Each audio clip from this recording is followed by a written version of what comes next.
हम राजगीर घूमने अभी तक ले नहीं गए हुए हैं, कभी भी नहीं गए हुए हैं, तो पहली बार जाने की सोच रहे हैं। तो बहुत सा माइंड में क्वेश्चंस है कि जाएंगे तो कौन सी चीज़ देखने को मिलेगा, वहाँ का रहने के लिए क्या व्यवस्था है, खाने पीने का किस तरह का खर्चा होता है। साथ ही अगर हम वहाँ 300-400 पर डे का हिसाब से आपको लगेगा। पे hey guys, good morning, welcome to my new blog. तो गाइज, आज हम इस वीडियो में आपको बताएंगे राजगीर टूर के बारे में पूरा डिटेल्स। आप राजगीर कैसे घूमने जा सकते हैं, कितना खर्च लगेगा, तो पूरा डिटेल्स बताएंगे। और साथ ही ये मेरे दोस्त अमलेश जी बैठे हुए हैं, ये भी राजगीर टूर का प्लान कर रहे हैं। तो इनका कुछ क्वेश्चन था मेरे से कि क्या माने कि वहाँ परेशानी होता है या कि इनका क्या क्वेश्चन है, इनसे जानने का प्रयास करेंगे। तो अमलेश जी बताइए। तो सो गाइज, मेरा नाम अमलेश कुमार, जैसे कि बिका जी बता दिए।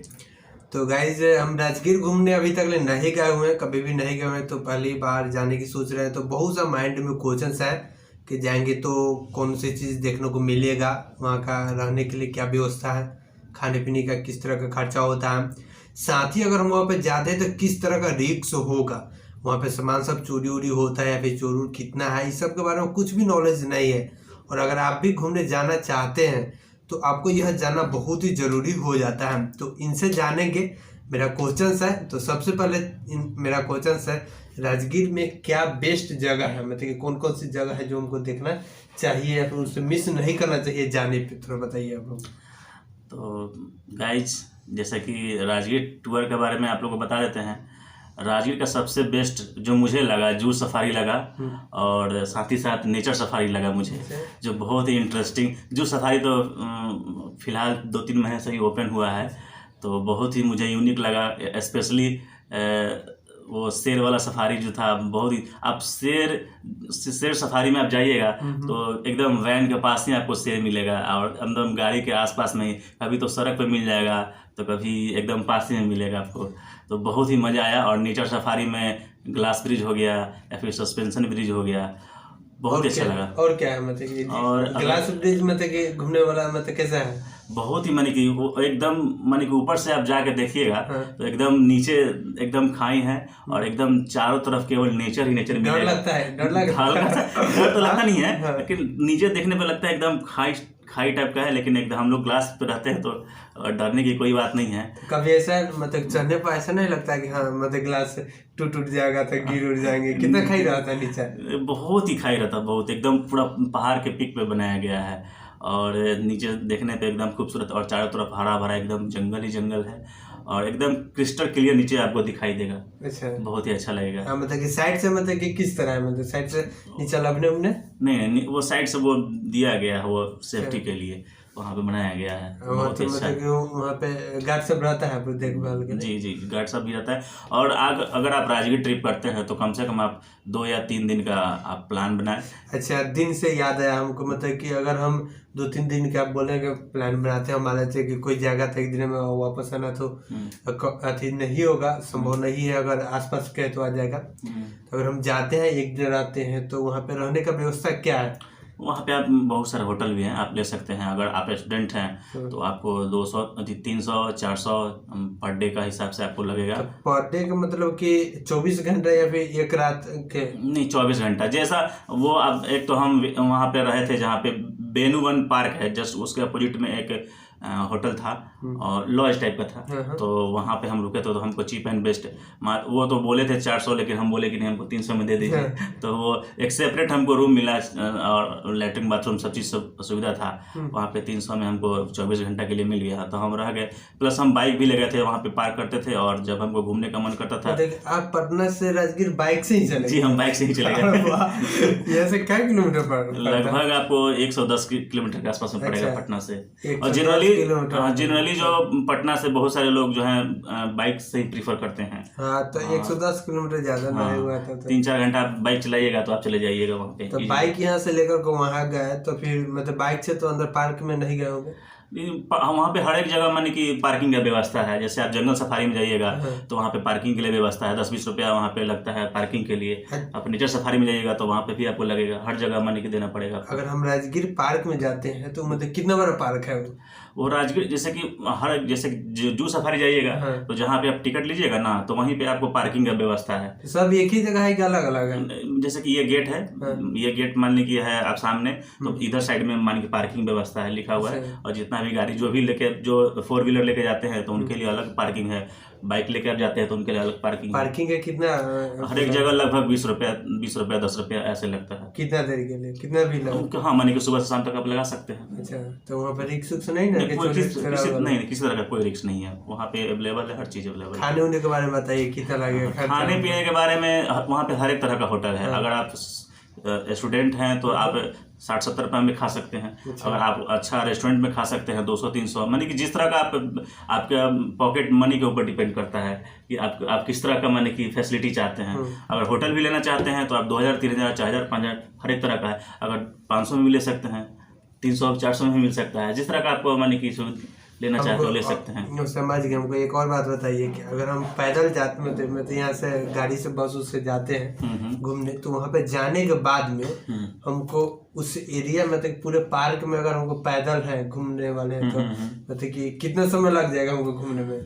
अगर आप राजगीर का टूर करते हैं, चाहे आप बाइक से जाएं या फिर ट्रेन से जाएं या फिर बस से जाएं या किसी चीज़ से जाएं, तो अब मेरे अनुसार तो कम से कम आप 2 दिन जरूर वहाँ पे माने कि स्टे करें। 2 दिन, एक दिन आप सुबह नेचर सफारी में जाएं और नेचर सफारी के बाद अगर आप 12 बजे छूटते हैं, 12-1 बजे छूटते हैं तो आप दूसरा चीज घूम सकते हैं। जैसे टाइम लिमिट है क्या 12 बजे छूटे? नहीं, जैसे कि आप सुबह लाइन में लगते हैं। पहले तो नेचर सफारी या जू सफारी के लिए लाइन में लगना पड़ता है। हाँ, सुबह 5 बजे।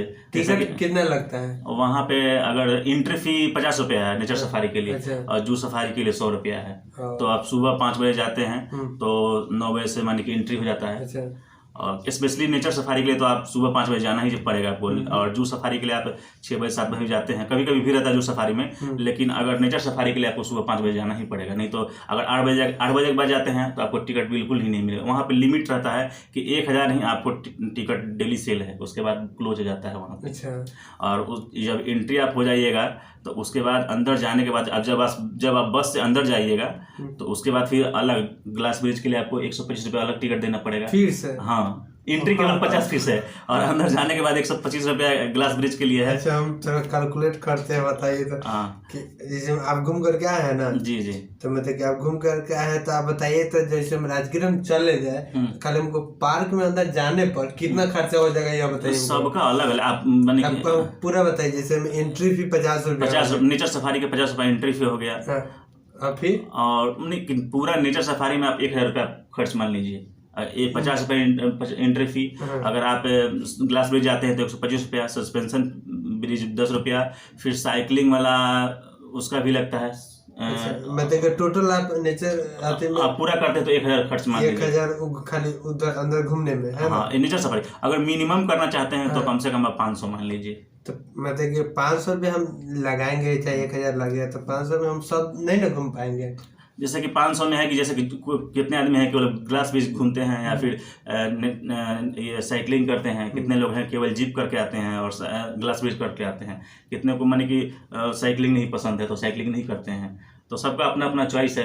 हाँ, तो मतलब हम जाएंगे तो हम सब चीज देख के आएंगे ना। हाँ, तो अगर आप मिनिमम माने कि 600, अगर 500-600 मान लीजिए। अगर सब चीज करना चाहते हैं तो 1000 मतलब इसमें और कोई घूमने वाली जगह जहाँ वहाँ पे राजगीर में हर एक जगह पैसा लगता है भाई। पैसा ही पैसा लगता है, आप जितना चाहें उतना खर्च कर सकते हैं। लेकिन आप अपना लिमिट देख के चलिए। जैसे कि आप एक स्टूडेंट वगैरह हैं तो आप माने कि मिनिमम खर्चा करें। जैसे कि आप ग्लास ब्रिज घूम लीजिए, सस्पेंशन ब्रिज घूम लीजिए, और ज़्यादा माने कि थ्रिल करना चाहते हैं तो जिप लाइन एक कर लीजिए, वो बहुत ही अच्छा है। जिप लाइन में मतलब कितना पैसा लगता है? जिप लाइन में वो आपको 150 रुपया के आसपास में शायद। 150 रुपये में? हाँ, तो मतलब हम एक ओवर मान लेते हैं, ओवरऑल मतलब उसमें लगभग 2000 के आसपास में पूरा मतलब कि अगर डिटेल्स में सब घूमे तो 2000। अगर राजगीर पूरा ट्रिप फुल करना चाहते हैं आप तो 4000 आपको पूरा खर्च लगेगा। मतलब पूरे यहाँ से हाँ, पटना से आने जाने में और 2-3 दिन रहने में, साथ ही जितना भी आप माने कि घूमना चाहते हैं राजगीर में अगर 2-3 दिन रुकना चाहते हैं तो आपको मिनिमम 4,000 रुपये खर्च हो ही जाएगा। अच्छा, 4,000 कम से कम। आपका कितना खर्चा होगा? मेरा लगभग 35 से 4,000, मेरा भी कितना? 4,000। मतलब 4,000 और ये 35,000 शायद बोल नहीं, 35 और 4,000। मतलब 35 और 4,000 4,000 के बीच में बोल रहे हैं। हमको सुनाई दिया कि 35,000 बोल रहे हैं। अच्छा, तो गाइज मतलब कि हमको जो डाउट था से हम पूछे लिए और ये बता दिए, काफी अच्छे तरह से समझा दिए। और कुछ कहना चाहते हैं क्या? जो बस फाइनली यही रिव्यू करना चाहते हैं कि अगर आप 2 दिन, देखिए मैक्सिमम लोग जो है पटना से जाते हैं या फिर बिहार से जनरली जो लोग जाते हैं राजगीर घूमने के लिए, अच्छा, तो 2 दिन का 2 दिन का प्लान बनाते हैं जनरली। तो 2 दिन में आप क्या कीजिए कि पहला दिन आप नेचर सफारी जाइए और 12-1 बजे तक फिनिश करने के बाद आप उसके बाद फिर विश्व शांति स्तूप या रोपवे पे जाइए। उसके बाद अगर थोड़ा बहुत शाम में समय मिलता है ना, तो आप एक पांडु पोखर पार्क वगैरह थोड़ा सा घूम लीजिए। फिर नेक्स्ट डे आप जंगल सफारी यानी जू सफारी के लिए सुबह लाइन में लग जाए, फिर 12 बजे तक वहाँ फिनिश हो जाएगा। उसके बाद आप वेनुवन पार्क या फिर जापानी टेम्पल हो गया या फिर नौलखा मंदिर हो गया, या फिर वहाँ पे बहुत सारे एक म्यूजियम है भी बहुत फेमस है, या फिर आप सुबह आप 5 बजे के पहले या 5 बजे के आसपास में आप ब्रह्म कुंड स्नान भी आप कर सकते हैं। हम भी किए हैं, बहुत ही मजा आया है। हिंदू धर्म के लिए बहुत ही पवित्र है और बहुत ही मज़ेदार है।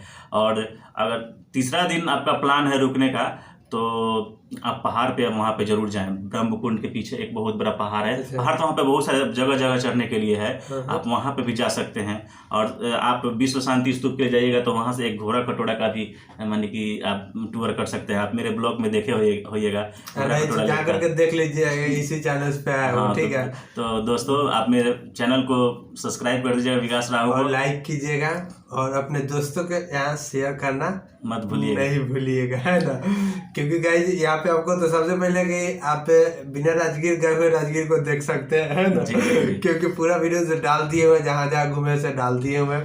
उसके बाद आप चाहते हैं जाना तो जा सकते हैं, उसका पूरा गाइडलाइंस अभी बताइए दिए और विकास जी।